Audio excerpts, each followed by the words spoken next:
Hi, I'm John Sage. Hi, I'm John Sage with Sage Traveling, and I'd like to talk to you today with exactly. Hi, I'm John Sage with Sage Traveling, and I'd like to talk to you today about exactly how we can plan an accessible vacation that's better than any accessible vacation in Florence.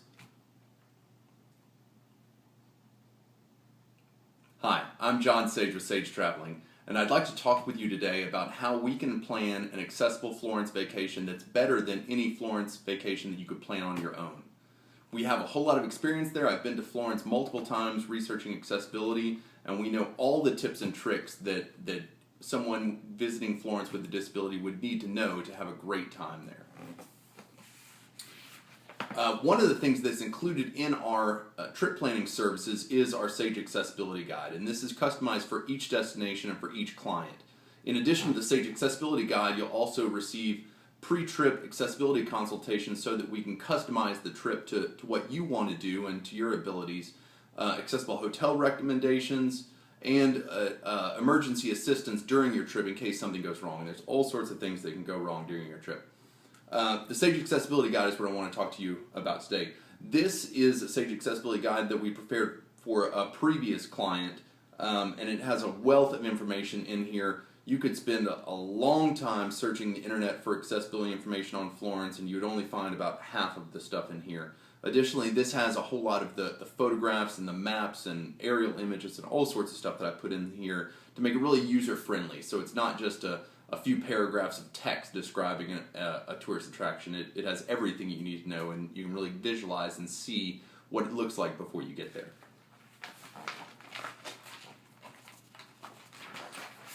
The first thing that you'll come into is most people when they arrive by Florence, it's either by train or by plane. We can arrange for an accessible van to pick you up and greet you waiting at the airport at the train station with your name on a sign. Or if you choose, you could choose an accessible hotel that's only a couple blocks away from the train station. And if that's the case, we will show you the route to reach that accessible hotel, which would save you money. And that's one of the things that we want to do during this process is save you money, make sure you spend your money on the right things rather than spending in the wrong areas.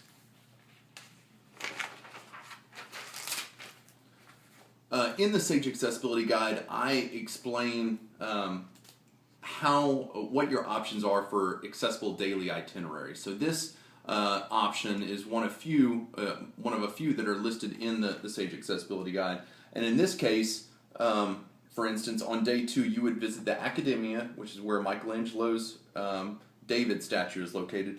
The nearby San Marco Museum, which a lot of people miss out on, but it's real close and it's really nice and it's accessible. You'd visit the Duomo Museum, which holds a lot of the artifacts from Florence's Duomo, a lot of the historical artifacts.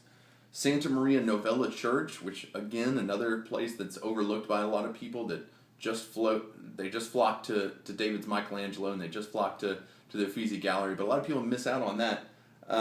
And then it finishes with accessible shopping in an outdoor market, which is great to get out and experience some of the leather goods and some of the authentic Tuscan artifacts and the souvenirs that you can bring back for your family and your loved ones.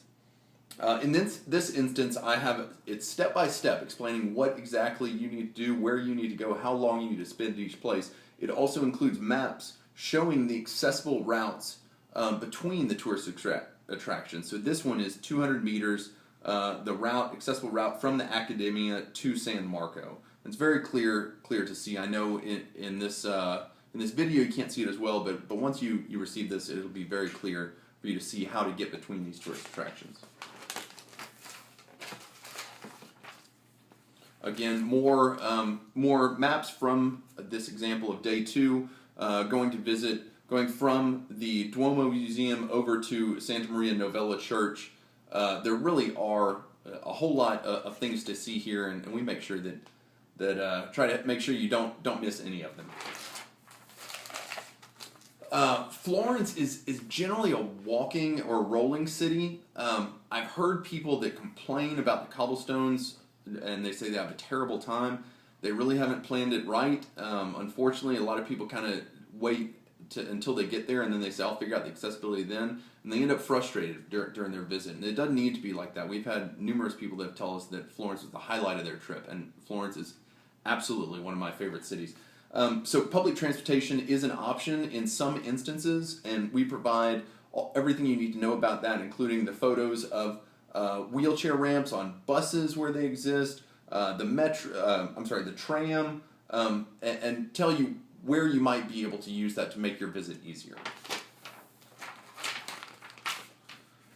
In this Sage Accessibility Guide for Florence, you will be able to look at accessibility features of the major tourist attractions. So this one is the Accademia, which houses Michelangelo's David statue, one of the most famous works of art anywhere in the world, and it explains exactly where the accessible entrance is located. It's not the main entrance, as well as how to move through the museum and what you can see and what you won't be able to see if you have a disability.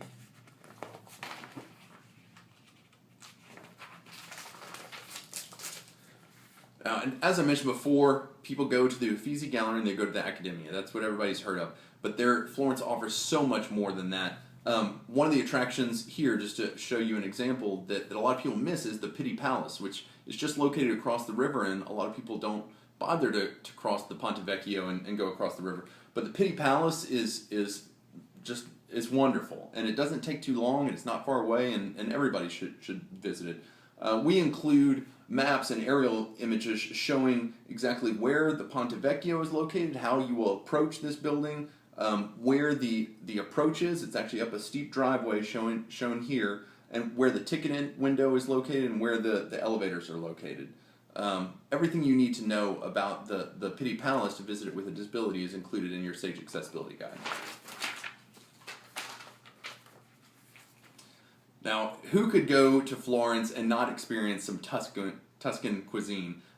These are locations of accessible restaurants that I've identified, so that you don't, after a long day of sightseeing, you don't have to spend a bunch of time rolling block after block or walking block after block looking for accessible restaurants. You already know where they're located, so it's an easy way to save your energy for the actual fun times on your trip, and not for something where you're just searching for a restaurant. It's one of the ways that we save you energy during your trip, so you don't end up tired and frustrated. So that's a part of this guide. One of the things that's not mentioned in here is that Florence is an outstanding destination for side trips, for day trips. I mean, you have Pisa is nearby, Siena, San Gimignano, Lucca, Volterra, Assisi. There's Chianti wineries. We can plan all of that. I don't have that listed in here right now, but we can plan all of that for you, is to have day trips so you get out of the Florence city center and see some of the countryside. It's actually absolutely magnificent. I'm going to be doing more research on that this year. We update the guide every year, so that it's going to be even better next year. And so just wait until you receive this. You'll really enjoy it. In closing, I'd like to say that we've planned a bunch of accessible vacations in Florence. We've done it over and over. We've gotten better and better. We know all the tips and tricks to visit it with a disability. There are only a few, the few accessible hotels that are in the city center only have 1 or 2 accessible rooms, and they do tend to sell out fairly early.